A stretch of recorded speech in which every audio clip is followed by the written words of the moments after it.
Happy Monday, my Dolphin fans. This is B Trill with Phins Football Podcast. I just want to tune in and say thank you to everybody. Please keep liking, subscribing, and sharing. Please keep getting my name out there. Doing the best I can. So I just need a little bit of help to get my name out there to share this Dolphin news and updates, recaps, and predictions. So, of course, it's Monday.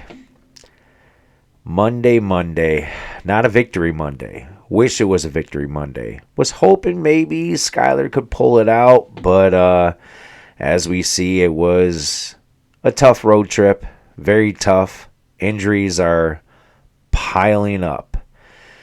So we'll get to the injuries in a little bit. First thing, I guess, we'll kind of go over a little recap of what happened in that game. So final score, of course, we know is 24-3 Seattle Seahawks. It was a brutal one. Of course, we only put up 3 points. You can't really win many games by putting up only 3 points. We had chances. We were in the red zone more than one time. But we came away with 3 points. So, of course, overreaction Monday. We'll go ahead and start off with that. I hear a lot of people calling for Mike McDaniel. I don't think so yet. Of course, he is a system, a schemer, a play caller, misdirections, reads, motion, lots and lots and lots of motion.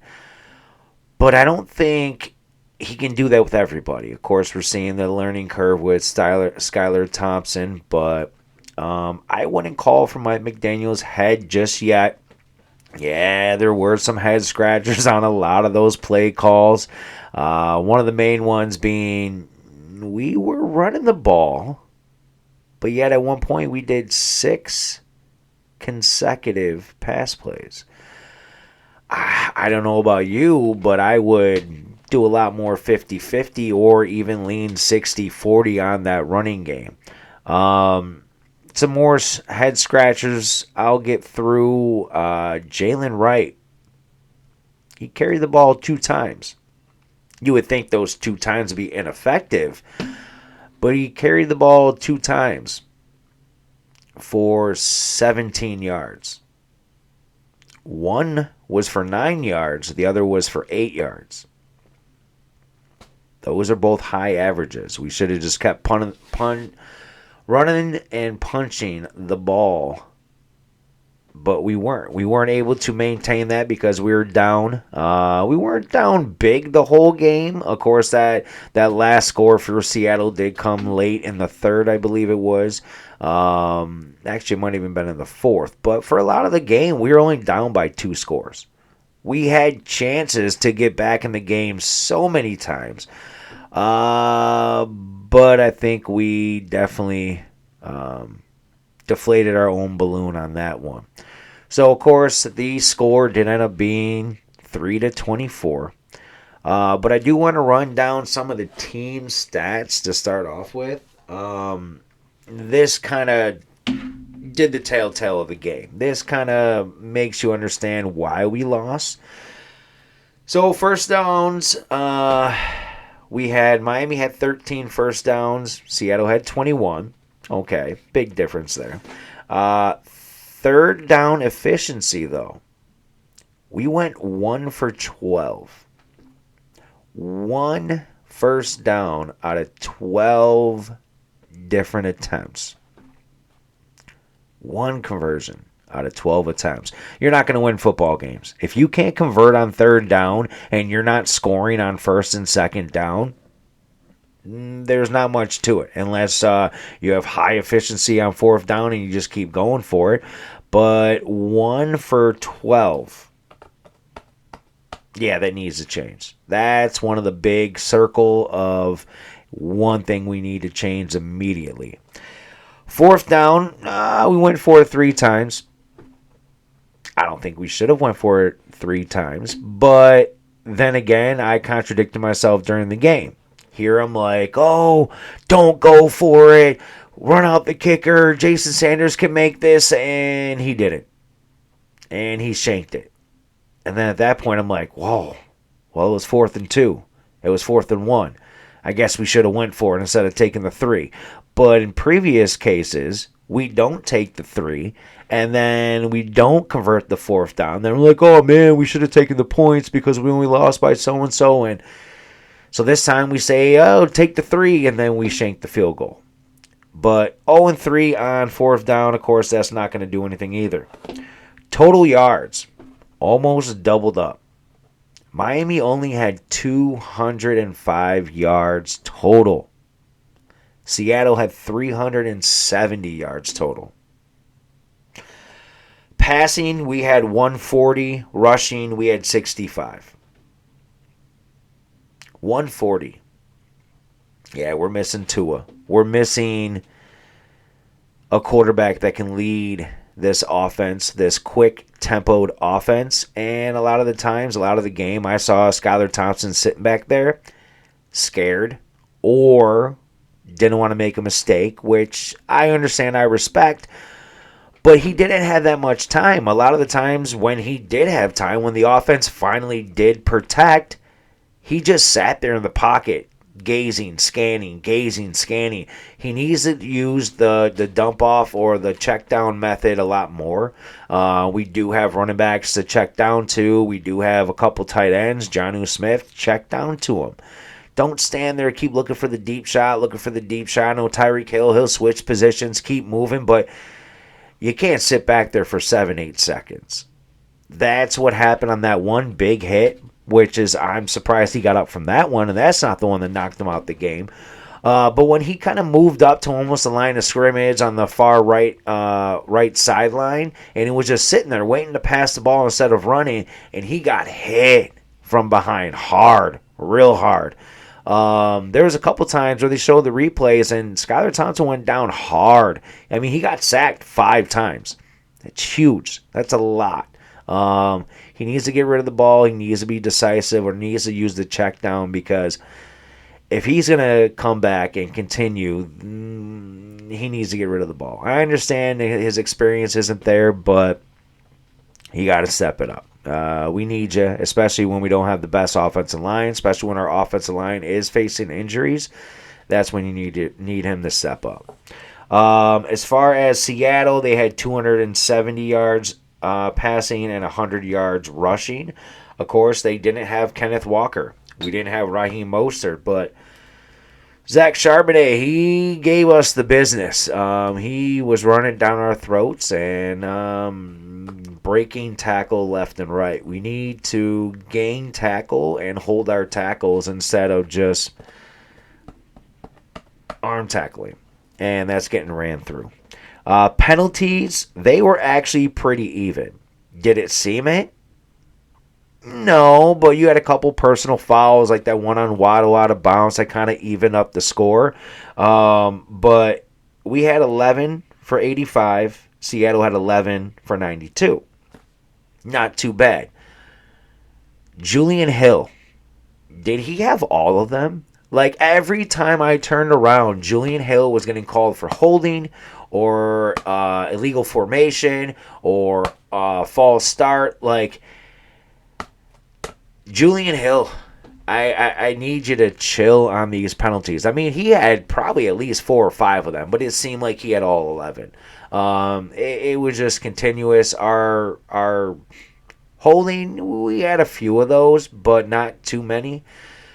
But it was illegal formation. It was just a lot of dumb penalties that could have made a difference, because a lot of that, Devon Achane, he would have a big, huge run and called back for holding on Julian Hill. So we need to cut that out. Obviously, penalties, nobody likes them, but it hurt us in the worst times. When we're finally getting momentum and moving the ball, it shut it down and put it in reverse. So definitely need help there. I mentioned injuries. So Armstead got hurt again. So, of course, he was a game time decision. Well, not game time, but he made a decision ahead of the game to play. He was nursing a shoulder injury. He was already wearing a brace, and he went out with an eye injury. So I want to look more into what happened with his eye and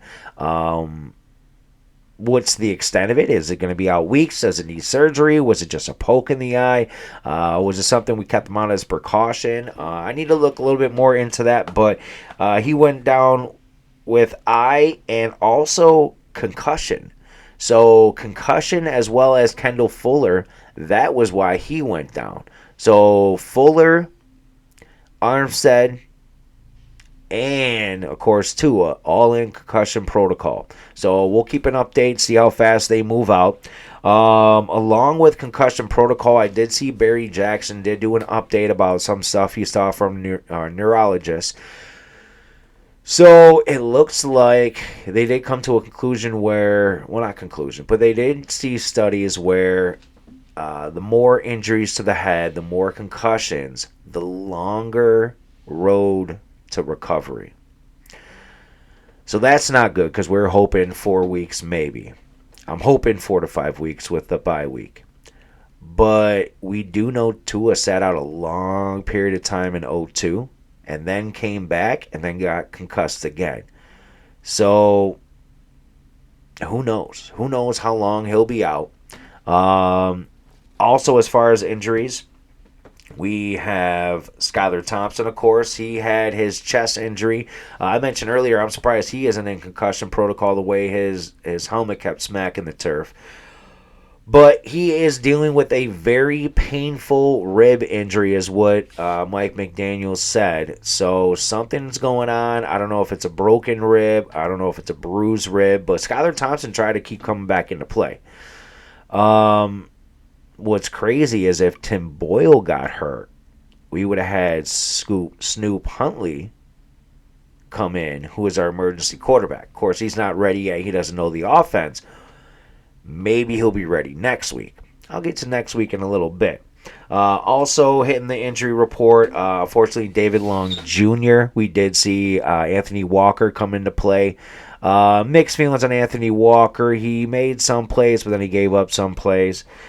Storm Duck. Unfortunately, Kendall Fuller went down, so Storm Duck came in, and unfortunately he got hurt as well. I didn't see exactly what happened to Storm Duck. I just know that he was down and then did not return.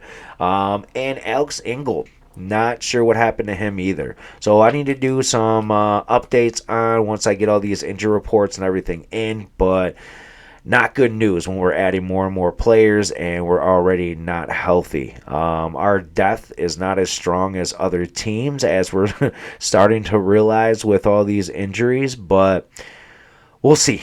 We'll see with the injuries. So next week, Monday Night Football. I can't wait. You know why I can't wait? Because I will be there. I will actually be in attendance for my very first time. So again, I've probably been to a dozen, if not 2 dozen, if not even 3 dozen Miami Dolphin football games between going to Buffalo every year. I've been to a game in Houston. I've been to a couple games in LA. I've been to Ohio. I've seen them play in the Hall of Fame game. Of course, that was preseason. But I've been to a lot of different stadiums to watch my team play, except for our actual home stadium. So I will be there next week. I am hoping Snoop Huntley plays. Tim Boyle, he didn't look too bad. But I'm hoping that Snoop Huntley gives us a new look to the offense, as in he uses his legs as well as his arm, give a whole nother dimension. I hope him and Mike McDaniel are working overtime in the lab, because if he steps up, I think that can make a huge difference until Tua comes back, if Tua comes back. So, again, all ifs, all hopes that Tua is well. Again, I'm always a Tua supporter. But as far as passing numbers, I know I did say a few things. I did kind of want to go through just the different stats. So, Skylar Thompson, 13 of 19, 107. Tim Boyle, 7 for 13, 79. Combined, they're sacked 6 times. So I think we need to do something with this offensive line. Patrick Paul, he only came in for one play. That was because Austin Jackson went down for a play, came back in, as well as we also had Armstead out, so Lamb had to come in. So Patrick Paul, I think that, we need to implement him just a little bit more into this offense. We need to solidify a better offensive line. Hopefully soon Isaiah Wynn will be coming off of IR and we can plug him in. But we'll see. We'll see, because our quarterbacks aren't staying healthy. They're not staying upright, and it has a lot to do with the offensive line. As far as rushing, Achane, he went 11 for 30 with 13-yard long. Receiving, he had 5 targets, 3 catches, 28 yards, 9.3 on the average.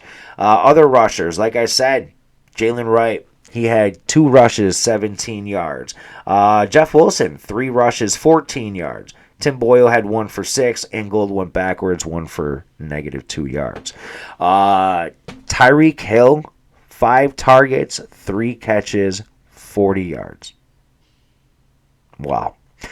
Jalen Waddle, 5 targets, 4 catches, 26 yards. Our top 2 targets had a total of 66 yards. That's not good. We need something. We need to get healthy. We need Snoop Huntley to do something. Hopefully he can come in and make a difference. As far as some other catches, we did have D. Eskridge, who is from Seattle. He did have that 30-yard catch, his only catch of the day. Julian Hill had 2 catches for 24 yards. Jonnu Smith, 2 catches, 18 yards. Alec Ingold, 3 catches, 16 yards. Durham Smythe, 1 catches, 3 yards. Tanner Connor spotting, 1 catch, 1 yard.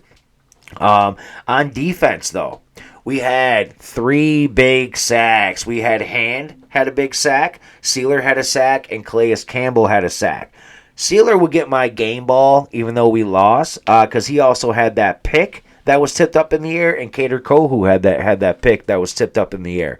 So our defense was maintaining a game and keeping us in that game.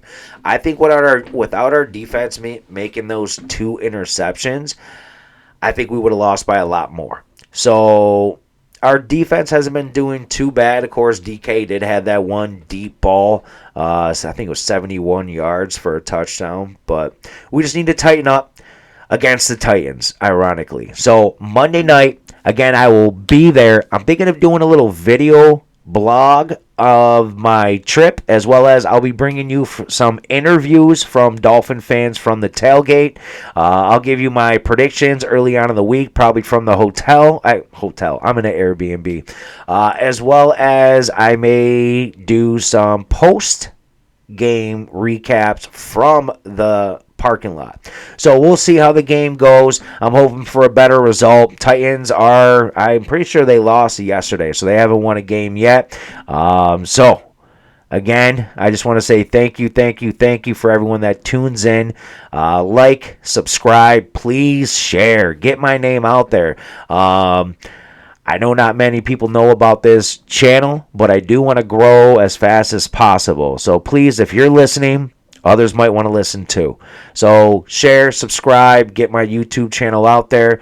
I'll do another prediction before I leave for Florida on Saturday. And then I'll be tuning in live from the game. Probably be doing a couple shorts. But thank you again. Thank you, Phins. Sorry it's not a Victory Monday, but hopefully we'll have a Victory Tuesday next week. I like the sound of that. But as always, thank you, and have a safe week, and I'll tune in later. But until then, this is B Trill with Phins Football Podcast, and Fins up, family.